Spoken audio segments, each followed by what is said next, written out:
We're at the end of the year, which means family time, food, and thinking about resolutions and goals for the new year. If losing weight is on your mind, then what if you could see the signs that might trigger weight gain so that you don't even gain the weight to begin with? What if you could actually preempt those pounds? Today, I want to talk to you about 7 warning signs you should look out for that might be causing you to make unhealthy decisions and gain unwanted weight. If you find my videos to be interesting or helpful, I'd love it if you could give it a thumbs up, as it tells YouTube to share it to other like-minded people, thus helping more people just like you. So one thing to note is that if you do have a health condition that is causing you to gain weight, then these signs may not apply to you. You should also know that everyone is bio-individual, which means that each person is unique. Thus, it means that their approach to getting healthy is also unique. It just means that some of these signs may work for some and not for others. Okay, so here's my list of warning signs and things that you can do about it. Number 1, you're not sleeping well. You're not getting enough or quality sleep, which lowers your satiation I'm full hormone called leptin and actually raises your hunger hormone called ghrelin. On top of that, research shows that if you're waking up in the middle of the night, you're more likely to reach for snacks. And oftentimes that's fatty, sugary snacks.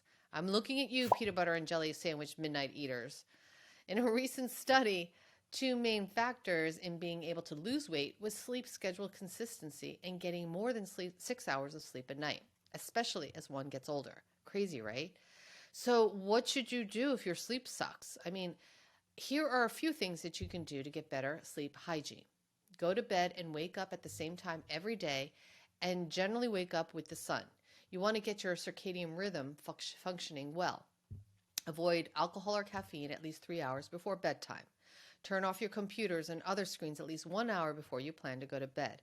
The blue light emitted off these screens tells your brain to stay awake and doesn't allow it to start relaxing and put you into that sleep zone. If none of that works, try CBD or melatonin. Ashwagandha is a great herb that also helps to relax you. I actually use a combination of all 3 every night, and the quality of my sleep has been a game changer. Have you tried sleep meditation? This may be another good option for you. If you have a hard time meditating, there are apps like Muse or Insight Timer that are super helpful. I'll put links in the description section below if you're having a hard time sleeping and need some natural ways to relax. You definitely want to stay from prescription sleeping meds if possible. They're really super addictive and not good for you in the long run. Are they good for you for a short-term fix? Yes, of course, absolutely. But if you're really trying to fix your sleep, don't do it. Number 2, drink diet soda. What? You're probably thinking, what does drinking diet soda have anything to do with losing weight? You say to yourself, I drink diet soda so I can keep the pounds off. At least I'm not drinking, regular Coke. Well, in a 9-year study of older adults, those who drank at least 1 can of diet soda every day had tripled, yes, tripled their waist size compared to people who didn't drink diet soda. And the study said that the more diet soda they drank, the more weight they gained. So when you drink diet soda, there are all sorts of artificial sweeteners in there. So if you can replace your diet soda with, like, say, a seltzer or flavored sparkling water or maybe an unsweetened iced tea, you'll be helping yourself not to gain more unwanted weight. Number 3, you're depressed, sad, or just feeling down. Many of us are emotional eaters. When we get down, we turn to food to help lift our spirits. Ice cream, anyone?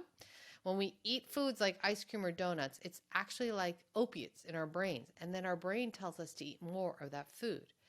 But we all know that eating a gallon of ice cream or a dozen donuts has consequences on our weight gain, not to mention how unhealthy it is for our bodies. So the short-term high we get from these foods ultimately hurts us in the long term. Then there are antidepressants like Zoloft and Remeron that are known to promote weight gain, and that doesn't help either. So what choices do we have? Well, exercise increases endorphins and serotonin to the brain, so regular movement is essential. You want to figure out what your substitute food is, one that has less refined sugar, so that when you want to reach for the ring dings, you can reach out for, let's say, the baked apple with cinnamon instead. If you know what your cravings are, it's easier to create a plan for a substitution. It's not easy, especially if you've had this habit for years, but it is possible. And before you know it, your brain isn't craving those ho-hos anymore. When you're feeling down, it's also important to limit the bad self-talk. We know that that can spiral out of control pretty quickly if we let it. And before you know it, you're sitting in front of the TV, binging Bridgerton again and with a tub of ice cream. Create positive self-talk. Maybe put up empowering and self-love messages in your room. Remind yourself that you're beautiful and worthy. Number 4, you started a new medication. If you start to notice that you're gaining weight, yet nothing in your routine has changed, then you might want to check any meds that you recently changed or started taking.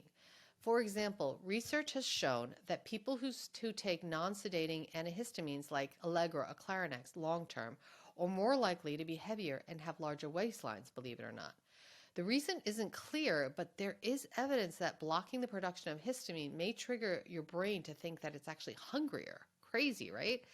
So if you struggle with your weight and weight gain is a side effect of a medication that you're taking, you want to ask your doctor to see if there are any other alternatives. Number 5, it's harder to lift those groceries from your car. Losing muscle mass is something that happens to all of us as we age. In fact, after we turn 30, we can lose up to 1% muscle mass every year, and that adds up really quickly if you ignore it. And the great thing is, though, is that the more muscle that you have, the more calories you burn at rest, and that's because muscle is more metabolically active than fat. Just because you're older doesn't mean that you cannot build muscle. The awesome thing is that you can build muscle at any age. Seriously, any age. You don't have to look like The Rock in order to stay healthy and lose weight. When you strength train, you will get leaner and you'll bolster your bones and reduce the risk of disease. Plus, it makes you really badass. So if you're finding it tough to lift things that were easy a few years ago, pick up some hand weights. If you're a woman that has never strength trained before, then check out our 12-week beginner strength training program made especially for women over 40 with strength training coach Tina Tang. The exercises are all really simple, follow along, but if you find those to be a challenge, Tina also created a follow along modified version. You can check everything out at getstrongover40.com for more info on that program. And the number 6 warning sign that you're going to gain weight, you're on a diet. Yeah, it seems counterintuitive and you probably think that makes no sense. Well, unfortunately, the statistics remain that 95% of diets fail. That means you may lose the weight in the short term, but the likelihood that those pounds will remain off only have a 5% chance. In a recent study, within 2 years, more than 50% of the dieters questioned gained back more than half the weight. After 5 years, they gained 80% of what they lost. So what do? Well, you have to change your approach and way of thinking about dieting. Thinking of it less as a diet and more as a lifestyle change. The self-talk is super important. When your mind thinks that this is a lifestyle change and your new choices are going to enhance a healthier lifestyle, you have a better chance of keeping the pounds off. If running becomes a lifestyle choice instead of a way to lose 10 pounds, it becomes a different approach to losing weight. We don't want to be on a diet for the rest of our lives, right? Because dieting just feels like we're restricting ourselves, and that's just not sustainable. I used to eat a lot of red meat. I enjoyed it, I loved it, I craved it. But then I decided it just wasn't good for my health, and for ethical reasons with industrialized farming, I decided to make a lifestyle change. That decision was stronger than my craving to eat red meat. And then after I didn't eat it for a long time, I no longer craved it. And now, honestly, when I see a hamburger or something, I literally have no desire to eat it. So it is possible. If you think whole grains are gross, then it's going to be hard for you to make that lifestyle change. You need to want to do it. You can also start by eating just more whole grains, more fresh fruit, more fresh produce, and less processed foods and less refined sugar. So that way you aren't going cold turkey. Some simple rules that you create for yourself in this new lifestyle habit will ultimately have better long-term success. Which leads me to number 7. You eat more processed food than fresh food. If you eat prepared foods that come in boxes with lots of ingredients you can't even pronounce, the likelihood that you'll gain weight from those foods are very high. They put a lot of sugar and salt in these products to keep you addicted, and that addiction is strong. It's purposefully made to be that way because then you'll continue to buy their products. Even if you don't know how to cook, it's really, really important to understand how to read the labels. There are more choices than ever now, and there are ways of buying products that are less processed. The ideal thing to do is learn how to cook, even simple meals, so that you can avoid the processed train altogether. But I get it. We're all busy, so sometimes that's not possible. So that said, there are better choices you can make out there. Make sure you know how to pronounce all the ingredients. Make sure that they're using real food, and the less number of ingredients, the better.